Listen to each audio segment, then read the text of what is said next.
আসসালামু আলাইকুম, welcome to my another video about way feeder বা ওয়েইং সিস্টেম।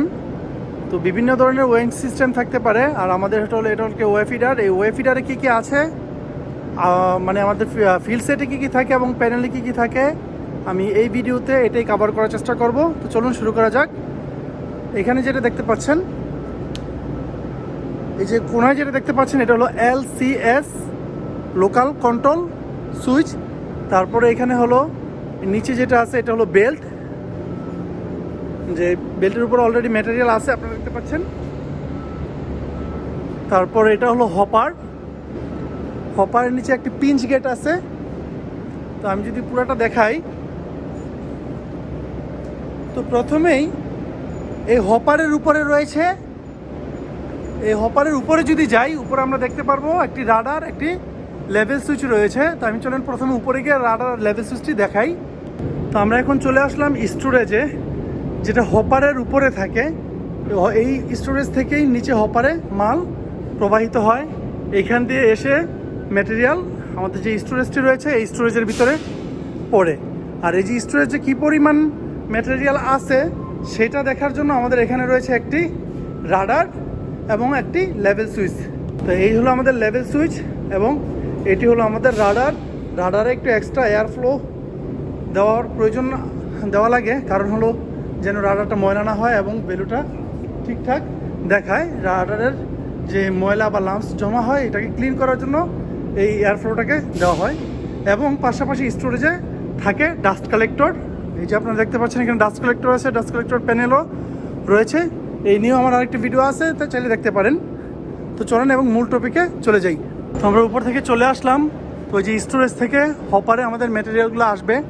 এই ডিরেক্ট যদি আমাদের এই গেটটাকে কন্ট্রোল না করি, মানে এই যে পিঞ্চ গেটে যেই রডগুলো বা পাইপগুলো রয়েছে এগুলোকে এক এক করে বের করলে গেট খুলে এবং ভিতরের দিকে যদি আমি প্রবেশ করাই তাহলে গেটটা ক্লোজ হয়ে যায়। তো আমাদের যে পরিমাণে ম্যাটেরিয়াল লাগবে সেই পরিমাণে ম্যাটেরিয়াল ফ্লো হওয়ার জন্য এই গেটটিকে আমরা ম্যানুয়ালি কন্ট্রোল করি, তা না হলে সব ম্যাটেরিয়াল একেবারে বেল্টে পড়ে যেত আর আমাদের ওভারলোড হতো অথবা এইদিকে ছড়িয়ে ছিটিয়ে চলে যেত। তো এই জন্য আমাদের এই গেটটিকে ব্যবহার করা হয়। এখানে কোনো ইলেকট্রিক্যাল কন্ট্রোল নেই, সম্পূর্ণভাবে মেকানিক্যালি কন্ট্রোল করা হয়। তারপরে আমাদের যে দেখেন, ঠিক এই যে হপারের নিচে রয়েছে একটি ভাইব্রেটর। আর এই হপারের যেই এই হপারটি থেকে উপরের যে স্টোরেজের গেটের নিচ পর্যন্ত আইসোলেট করার জন্য এখানে রয়েছে রাবার, যার মাধ্যমে ওইটা থেকে এটা একটু আইসোলেট হয়, যেন উপর নিচে যদি হয় তাহলে যেন একটু ফ্লেক্সিবল থাকে, সেই কারণে এটা ব্যবহার করা হয়েছে। তো এই নিচে রয়েছে একটি ভাইব্রেটর। এই ভাইব্রেটর মোটরটির কাজ হলো যখন ম্যাটেরিয়ালের প্রয়োজন হবে তখন এটা ভাইব্রেট করবে এবং ভাইব্রেটের কারণে উপর থেকে ম্যাটেরিয়ালগুলো নিচে পড়বে। ঠিক তারপরে এই নিচে পড়ার পর এটাকে নিয়ে যাওয়ার জন্য এই ম্যাটেরিয়ালগুলোকে নিয়ে যেখানে দরকার সেখানে ফালানোর জন্য আমাদের দরকার একটি মোটর, যে মোটরটি কিনা এই বেল্টটিকে কন্টিনিউয়াসলি ঘুরাবে। তো এটি হলো সেই মোটর, এই যে মোটর। আর এই হলো মোটরের গিয়ারবক্স। এই যে এইভাবে শেপটিকে গিয়ারবক্সের মাধ্যমে ঘুরাচ্ছে এবং বেল্টটি ঘুরতেছে। সাথে সাথে রয়েছে একটি ট্যাকোমিটার, যে আপনারা যদি দেখাই, এই যে নিচে সাথে রয়েছে আমাদের ট্যাকো কানেকশন। ট্যাকোটাকে যদি আমি দেখাই আপনাদের, এই যে দেখেন ট্যাকোর কানেকশনটা কীভাবে হয়েছে।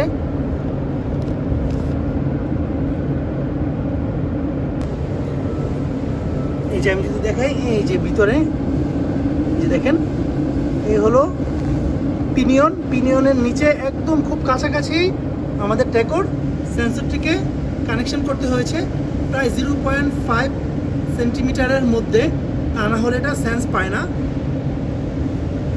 তো এই হলো ট্যাকোটি ঠিক এইভাবে এটাতে কানেকশন থাকে। তার মানে এটা হলো মোটরটি কত স্পিডে ঘুরতেছে সেটা কাউন্ট করার জন্য এই ট্যাকোটি ব্যবহার করা হয়। আর এই বেল্টটি যে ঘুরতেছে, ট্যাকো থেকে আমি মোটরটা কী স্পিডে ঘুরতেছে সেটা আমি জানলাম, এবং এই বেল্টটিকে যে মোটরটি ঘুরাতে পারছে সেজন্য আমাদের রয়েছে এখানে একটি ZSS বা জিরো স্পিড সেন্সর। এই জিরো স্পিড সেন্সরটি হলো যখন মোটরটি ঘুরবে, বেল্টটিও ঘুরবে, বেল্টটির এই বেল্টের টেল পুলি রয়েছে, টেল পুলির সাথে থাকবে ZS সেন্সরটি, যেন সম্পূর্ণ বেল্টটি যে ঘুরতেছে সেটার প্রমাণ পাওয়া যায়। তো এইগুলো আমাদের বেল্ট ঘুরতেছে। এখন ঘোরার মধ্যে যদি বেল্টটি কোনো কারণে সাইড হয়ে যায়, এই বেল্টটি যদি কোনো কারণে এই দিকে সরে আসে অথবা ওই দিকে সরে আসে, সেই ক্ষেত্রেও আমাদের ম্যাটেরিয়াল এখানে ছড়িয়ে ছিটে যাবে অথবা আমাদের ওভারলোড ফল্ট বা বিভিন্ন ধরনের ফল্ট ঘটবে। সেই জন্য এখানে রয়েছে দেখেন, এই যে এই পাশে একটি লিমিট সুইচ, এবং এই লিমিট সুইচটি এই যে বেল্ট এই বেল্টটি যদি এদিকে চলে আসে তখন এই লিমিট সুইচটিকে কাট করবে। লিমিট সুইচটিকে কাট করার সাথে সাথে আমাদের সিস্টেমে DCS এর মাধ্যমে এই আমাদের এর উপরেই রয়েছে এখানে আরেকটি লিমিট সুইচ, যে লিমিট সুইচটি কিনা এই যে ম্যাটেরিয়াল যে এখানে আসতেছে সেই ম্যাটেরিয়ালগুলো ওভার হয়ে যাচ্ছে কিনা। যদি ওভার হয়ে যায় তখন এই লিমিট সুইচের এই যে সাপোর্টিংটা এটা উপরে উঠবে, আর উপরে ওঠার সাথে সাথে এই যে এখানে যে লিমিট সুইচের হেডটি রয়েছে এটা এভাবে উপরে উঠে যাবে এবং সিস্টেমকে অফ করে দেওয়ার নির্দেশ দিবে। ওকে, তাহলে আমাদের এই বেল্টকে কন্ট্রোল করা হয়ে গেল। এখন বেল্টে কি পরিমাণ ম্যাটেরিয়াল যাচ্ছে সেটা মেজারিংয়ের জন্য আমাদের দরকার একটি লোড সেল। আর এই যে এখানে রয়েছে লোড সেলটি, আমরা যদি দেখাই এটা একটু হলো,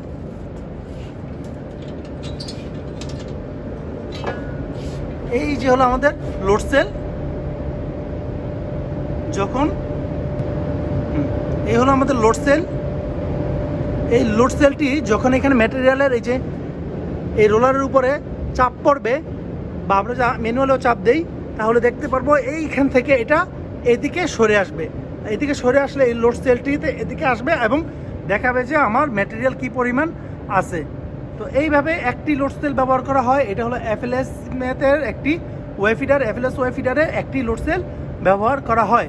তো এই হলো মোটামুটি আমাদের এখানে যতগুলো ইনস্ট্রুমেন্ট আছে সবগুলো, মানে আমাদের ওয়েফিডারে যা যা আছে সব এখানে চলে আসলো। তবে এখানে একটি মেকানিক্যাল অ্যারেঞ্জমেন্ট রয়েছে বেল্টকে সেন্টারে রাখার জন্য। এটা হলো এই যে এই জায়গায়, এটা এই বেল্টকে এদিক সেদিক আসতে দেয় না, মেকানিক্যালি প্রোটেক্ট করে।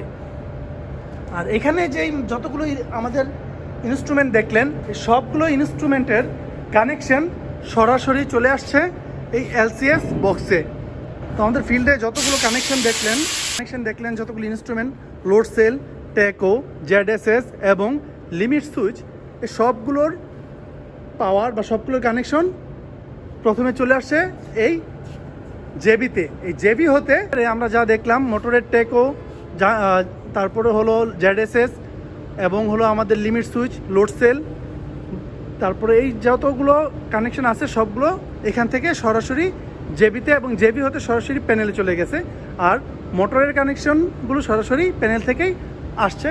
আর এর পাশে রয়েছে আমাদের LCS বক্সের ভিতরে আমরা প্রথমে দেখতে পারবো TPH, মানে TPH ইন্ডিকেটর রয়েছে, তারপরে বেল্ট রান অথবা ফল্টের একটি ইন্ডিকেটর, ভাইব্রেটর মোটর, যে ওই যে ভাইব্রেটর মোটরটি ছিল ওই ভাইব্রেটর মোটরটি অন অফ করার জন্য একটি সিলেক্টর সুইচ, ভাইব্রেটর মোটর অনের একটি ইন্ডিকেটর, ওয়েফিডার স্টার্ট স্টপ এবং ফিড রেট, মানে কতটুকু স্পিডে মানে কি পরিমাণে আমি ম্যাটেরিয়াল নিব সেই ফিড রেটটি আমি এখানে যে ভেরিয়েবল রয়েছে সেই ভেরিয়েবল ঘুরিয়ে আমি এখানে লোকালি সেট করে দিতে পারবো। তো এই হলো আমাদের ফিল্ড সাইড। তো আমার এখন চলে যাব আমরা প্যানেল সাইডে, প্যানেলে কী কী আছে এবং কিভাবে কোনটি কানেকশন রয়েছে। তো চলুন নেক্সট ভিডিওতে। পাশে রয়েছে একটি ইমার্জেন্সি সুইচ, এই ইমার্জেন্সি সুইচটির মাধ্যমে যদি কোনো প্রবলেম হয় আমরা এটা খুলে সাথে সাথে ইমার্জেন্সিটি মারতে পারবো। এটা আমরা এক্সট্রা লাগিয়েছি এক্সট্রা প্রোটেকশনের জন্য, যেন শুধু কোনো কারণে কারো চাপ না লাগে অনর্থক।